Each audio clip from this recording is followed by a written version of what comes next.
लिया, छत नहीं आसमान को छूना है ये जान लिया। समाज छूटे या देश छूटे कोई कर्क नहीं पड़ता, अब तो सफल होना है डोली वे उठे या अर्थी कोई फर्क नहीं पड़ता। जय हिंद। आइए आज के क्लास को हम लोग शुरू करते हैं। नॉर्मल सा मुद्दा है, आपको पता है कि इस चैनल पर एसएससी जीडी का संपूर्ण तैयारी कराया जा रहा है। देखिए, एसएससी से याद आया, एसएससी का बहुत बड़ा प्रोटेस्ट, एसएससी का बहुत बड़ा आंदोलन हमारे दिल्ली में चल रहा है, जिसमें बहुत सारे शिक्षक लगे हुए हैं। जिसमें ऐसा समझिए कि वे छात्र जो उन्हीं शिक्षक से पढ़ के आज वर्दी में खड़े हैं, उनको धक्के देकर बस में चढ़ा रहे हैं, जो कि अच्छी बात नहीं है। चलिए आज के क्लास को हम लोग शुरू करते हैं। नॉर्मल सा मुद्दा है कि हम लोग एसएससी जीडी के संपूर्ण चीज़ को इस चैनल पर कवर करेंगे। मैथ हो, रीजनिंग हो, आपका जीके जीएस हो, करेंट अफेयर्स हो, हर चीज़ या इंग्लिश हो, एसएससी जीडी के हर चीज़ को इस चैनल पर बेहतर तरीक़ा से कंप्लीट करेंगे। वीडियो का क्वालिटी थोड़ा सा कम होगा तो आप लोग बढ़ा के देख लीजिए, समझ में ज़रूर आएगा।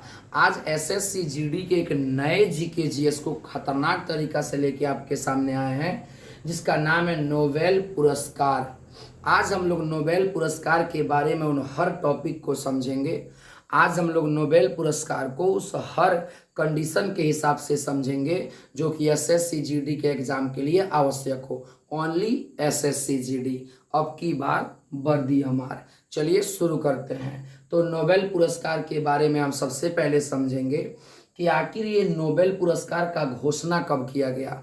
देखिए, नोबेल पुरस्कार का सबसे पहले घोषणा 1900 ईस्वी में किया गया। आपके जानकारी के लिए बता दूं कि नोबेल पुरस्कार का सबसे पहले घोषणा 28 जून 1900 ईस्वी को किया गया, घोषणा किया गया। लेकिन नोबेल पुरस्कार का शुरुआत 1901 से किया गया। नोबेल पुरस्कार का घोषणा कब किया गया? 1900 ईस्वी में। और नोबेल पुरस्कार का शुरुआत कब किया गया? 1901 ईस्वी में। देखिए, एक व्यक्ति थे जिनका नाम था अल्फ्रेड नोबेल, जो कि स्वीडन के थे। थोड़ा समझिए, एक व्यक्ति थे जिनका नाम था अल्फ्रेड नोबेल, जो कि स्वीडन के थे। और यही अल्फ्रेड नोबेल के नाम पर नोबेल पुरस्कार दिया जाता है। यानी अल्फ्रेड नोबेल ने ही नोबेल पुरस्कार की शुरुआत की। आपकी जानकारी के लिए बता दूं, अगर सवाल पूछ रहा है कि नोबेल पुरस्कार को किसने शुरू किया, तो नोबेल पुरस्कार को अल्फ्रेड नोबेल ने शुरू किया, जो कि स्वीडन के थे। लेकिन यहाँ एक और चीज़ जानिए, एक यंत्र है डायनामाइट, एक यंत्र है डायनामाइट। इस डायनामाइट यंत्र का भी खोज किया गया 1867 में। किसने किया? उन्हीं ने किया, अल्फ्रेड नोबेल ने किया। देखिए, अल्फ्रेड नोबेल का जन्म 1833 में हुआ था और 1896 में उनका मृत्यु हो गया। अल्फ्रेड नोबेल का जन्म 1833 में हुआ था और उनका मृत्यु 1896 में हो गया। ये वही अल्फ्रेड नोबेल थे जिनके नाम पर नोबेल पुरस्कार दिया जाता है, और ये वही अल्फ्रेड नोबेल हैं जिन्होंने डायनामाइट का खोज भी किया था। क्लियर है? देखिए, आपके दिमाग में एक सवाल होगा कि आखिर नोबेल पुरस्कार कहाँ दिया जाता है? क्या किसी भी व्यक्ति को दे देंगे? हम घर पे बैठ के सोच रहे हैं कि जगेंगे तो डीएम बन जाएंगे, क्या हमें नोबेल पुरस्कार मिलेगा? नहीं। नोबेल पुरस्कार को 5 क्षेत्रों में दिया जाता है। साहित्य के क्षेत्र में, शांति के क्षेत्र में, भौतिकी के क्षेत्र में, चिकित्सा के क्षेत्र में और रसायन के क्षेत्र में। नोबेल पुरस्कार को 5 क्षेत्रों में दिया जाता है। साहित्य के क्षेत्र में, शांति के क्षेत्र में, भौतिकी के क्षेत्र में, चिकित्सा के क्षेत्र में और रसायन के क्षेत्र में। आइए कुछ आगे समझने का प्रयास करते हैं। देखिए, नॉर्मल सा कहानी है कि हर विषय में अलग अलग नोबेल पुरस्कार मिलता है। जैसे अर्थशास्त्र में नोबेल पुरस्कार की शुरुआत कब हुई? अर्थशास्त्र यानी इकोनॉमिक्स में इस नोबेल पुरस्कार की शुरुआत कब हुई? तो इकोनॉमिक्स में यानी अर्थशास्त्र में नोबेल पुरस्कार का शुरुआत जो है वह 1967 में हुआ, और अर्थशास्त्र में पहला नोबेल पुरस्कार 1969 में दिया गया। थोड़ा समझिए। अर्थशास्त्र में नोबेल पुरस्कार का शुरुआत 1967 में किया गया। ये हर चीज जीडी के लिए है। देखिए, नॉर्मल सा कहानी है, सोच वो नहीं जो बुलंदियों को छुए, सोच वैसा हो जो पर्वत को भी अपने सामने झुका दे। नॉर्मल सा कहानी है, लिखो अपने कामयाबी का लकीर अपने मन में कि कोई गिटा ना सके, उस पर्वत पर लिख के आओ कामयाबी का लकीर खून से ताकि कोई मिटा ना सके।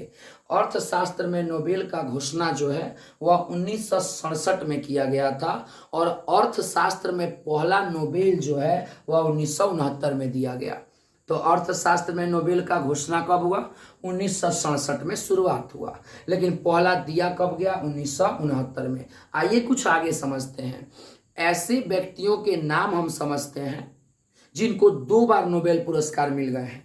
कुछ ऐसे व्यक्तियों के नाम हम लोग देखेंगे जिनको 2 बार नोबेल पुरस्कार मिल चुका है। देखिए, फ्रेडरिक सेंगर को मिल चुका है, मैडम क्यूरी को मिल चुका है, जॉन वार्डीन को मिल चुका है, लिनस पॉलिंग को मिल चुका है। दुख की बात तो यह है कि इसमें इंडियन कोई नहीं है। ऐसे व्यक्ति जिनको 2 बार नोबेल पुरस्कार मिल चुका है, पहले फ्रेडरिक सेंगर, दूसरे मैडम क्यूरी, तीसरे जॉन वार्डीन और चौथे हैं लिनस पॉलिंग।